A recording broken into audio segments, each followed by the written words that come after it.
Good morning. How are y'all doing today? Good.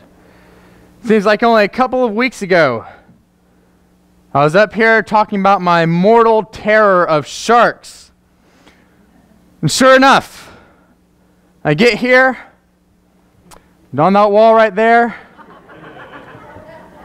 it's a giant shark just waiting to eat me off this stage. That's okay. I'll make it. I'm not going to panic and run away screaming like a little girl. Probably. I'm glad you're all here today. In last week's bulletin article, I wrote asking a question, do you wear the armor? And as I was writing that, I discovered that I wanted to discuss it. I wanted to talk about it a little bit, to expand on it, to look at what that really looked like. So I want to ask you, if you were approached today by someone and asked to wear some armor for the week, just all the time, 24 hours a day, for the whole week, regardless of what you're doing, would you do it? Could you do it? In Roman times, this just a standard basic infantry armor weighed around 25 pounds. It's heavy, kind of unwieldy, but it's not going to crush you. We get up to medieval times, and full plate armor weighed about 90 pounds. And this isn't 90 pounds like you put on a giant pack to go hiking. This is covering your fingers, your feet, your head, everything. I was talking to Corey this morning, asking him a couple questions to clear some things up about the modern marine armor. It's the MTV, the modular tactical vest. And the vest, the just basic stripped down stuff weighs about 30 pounds. But then you add in the plates that you put in to protect yourself, you start going up to 60 plus pounds. After that, you start adding all the other stuff that you need. And until he got to the point where he reached about 110 pounds, and then he told me that then you have your pack and gear. So you're looking at around 200, 210 pounds. So let's just go with that. I figured armor would kind of get heavy in the medieval period and then lighter as we got modern. No.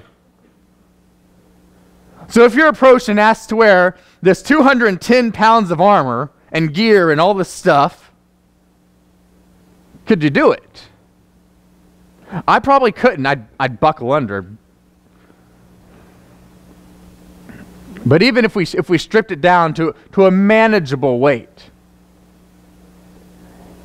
it would be uncomfortable. It would be unwieldy. It would always be getting in the way of everything.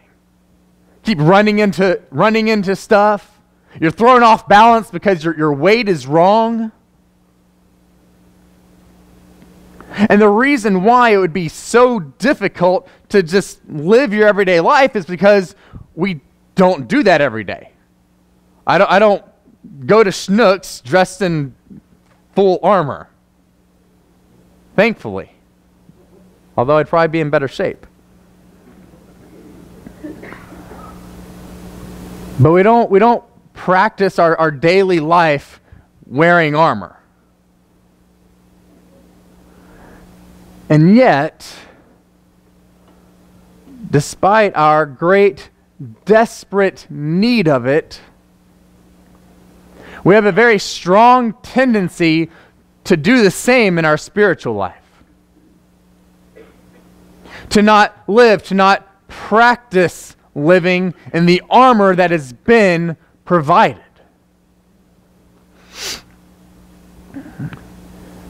And when we do this, when we don't live in the armor that God has provided on a day-to-day basis, then when the time comes that we do need it, we find it uncomfortable, hard to move in, hard to get around, and hard to use when the time comes. And it's rather difficult to put on armor in the middle of a fight. If some guy, heaven forbid, gets into a fist fight with me walking down the street, I can't say, time out, bad guys. Let me go get some armor on. Let me go get my protection. You're not going to wait for me. And neither are the enemies that attack us spiritually. They're not going to wait for us to gear up. They're not going to wait for us to get equipped to handle it better. And this brings us to Ephesians chapter 6, verses 10 through 13, where Paul writes, "Finally, my brethren, be strong in the Lord and in the power of his might. Put on the whole armor of God, that you may be able to withstand against the wiles of the devil. For we do not wrestle against flesh and blood, but against principalities, against powers, against the rulers of the darkness of this age, against spiritual hosts of wickedness in the heavenly places. Therefore, take up the whole armor of God, that you may be able to withstand in the evil day, and having done all, to stand." I want to go through these verses one at a time today. Look at what they mean, how they apply to us. And so we'll be rereading them, but I want to read them out of the Amplified version, which is a version that basically has definitions and meanings of words and phrases built into the text. And so it's kind of wonky if you just sit and read it. But if you want to look a little deeper, it can help clarify things, help us to think about things a little bit differently. And so in verse 10, Paul writes, "In conclusion, be strong in the Lord. Be empowered through your union with him. Draw your strength from him, that strength which his boundless might provides." See, Paul is encouraging us to use the power at our disposal. Not to go off and try and do it ourselves, but to use that which has been given. To use that which doesn't come from us, but from him whose power is immeasurable, him whose power is unconquerable. So I'll tell you right now, if I'm relying on myself, if I'm relying on my strength and my endurance, what I can do, I'm going to last about 20 minutes.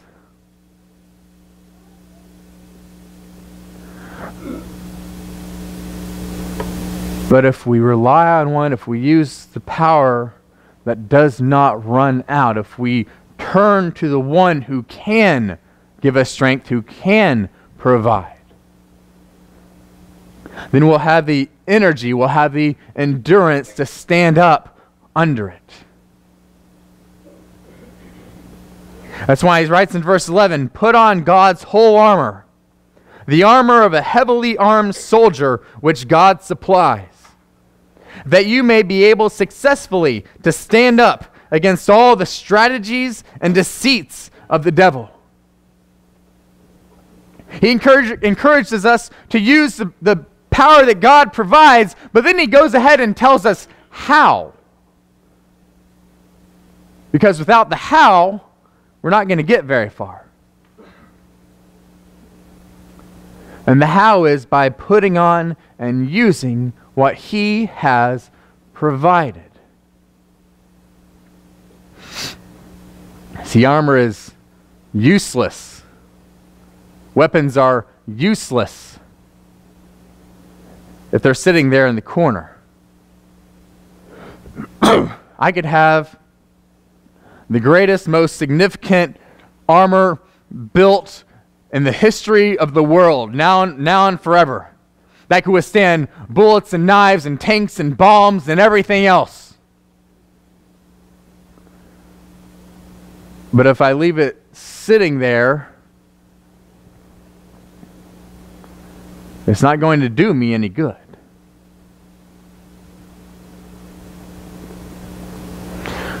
Consider your reaction. Consider what you might do if someone took you up in a plane and dropped you into the middle of a hot war zone with nothing. With the clothes on your back, that's it. No armor, no weapons, no water, no food, no gear, nothing. You're just dropped into the middle of it.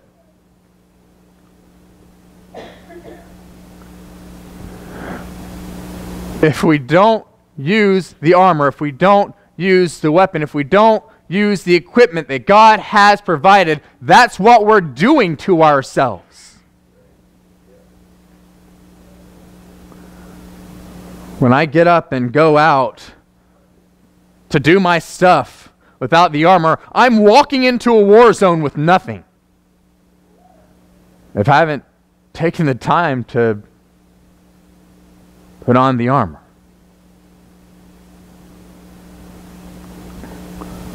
When I wake up and I decide, you know what? I'm gonna do this today, and I'm gonna be fine, and I'm gonna do it because today's the day. I'm gonna do it. I'm dropping myself into a hot war zone with nothing on my back.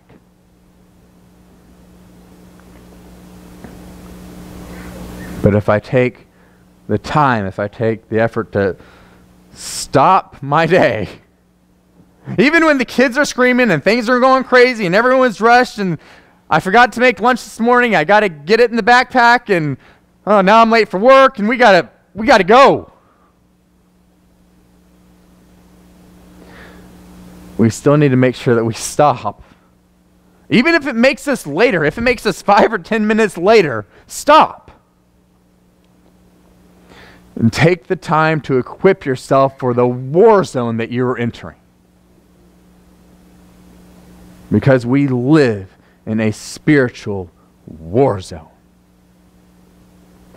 That's why in verse 12 he writes, "For we are not wrestling with flesh and blood, contending only with physical opponents, but against the despotisms, against the powers, against the master spirits who are the world rulers of this present darkness, against the spirit forces of wickedness in the heavenly supernatural sphere." Understand, my brothers and sisters, what you are up against. It is not a cute little bunny.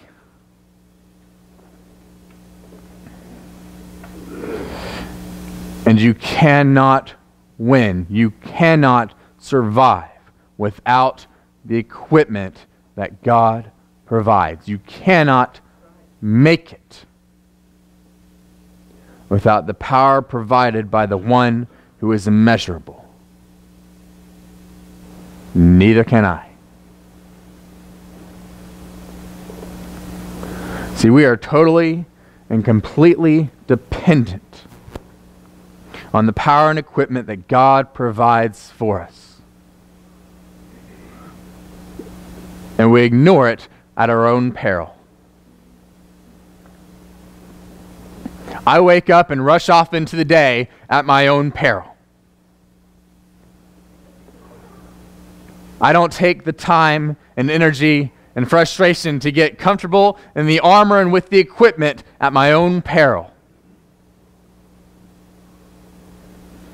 And the peril is great because we are up against such enormous odds. I've read several accounts of Christians in countries that are extremely hostile to the faith. I've read the accounts of people in North Korea, in Iran, in China, in Afghanistan, other parts of the Middle East. And we look at their situations, we say, oh, how horrible, oh, how hard. And they come out of it saying how horrible and hard it is to not be there. Because they were forced to rely on nothing but God and His strength. And it's much harder to recognize you're in a war when we are so very comfortable.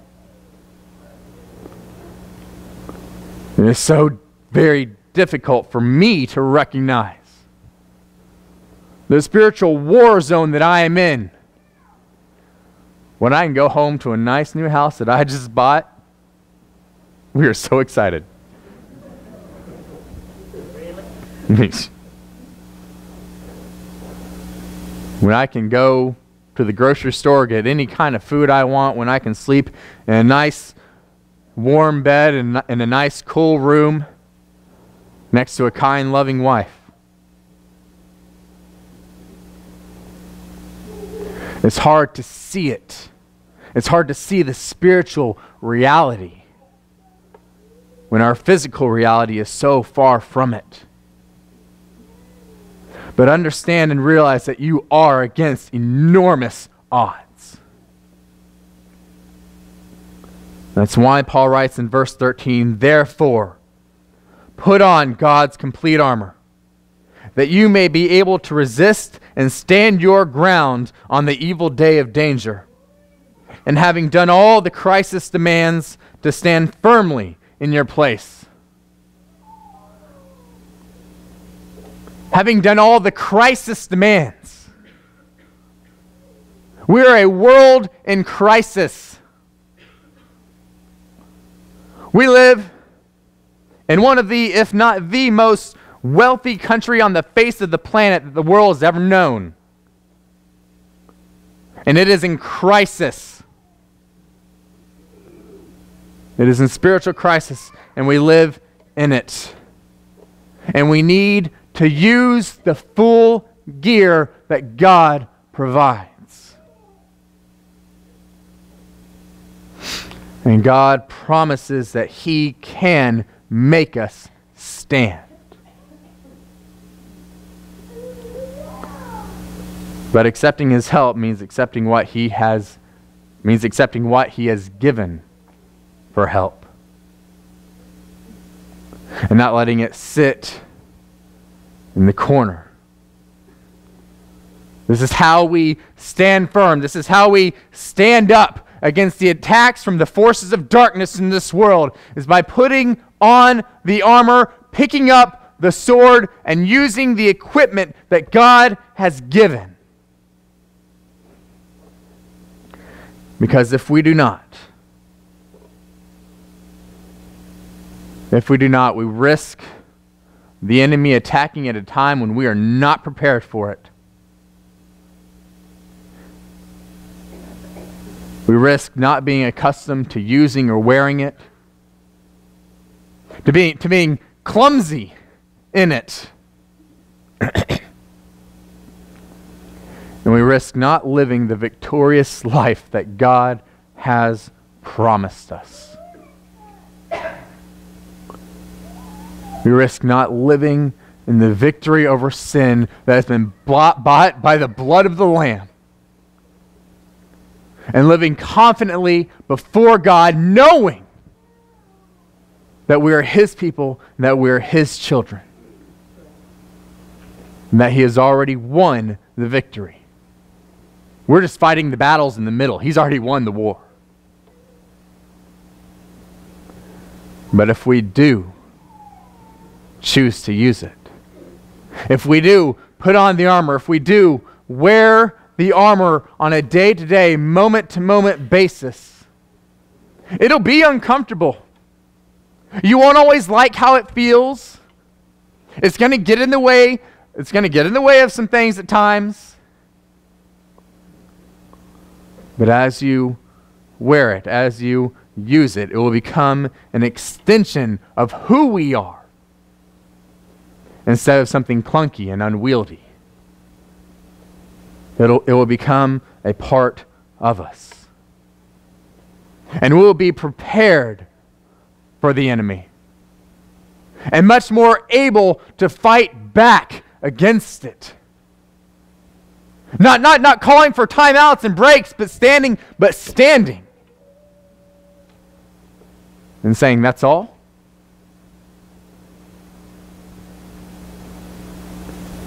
Instead of living under our own power, we'll be living under the power of God's might, which has no end and which has no weakness.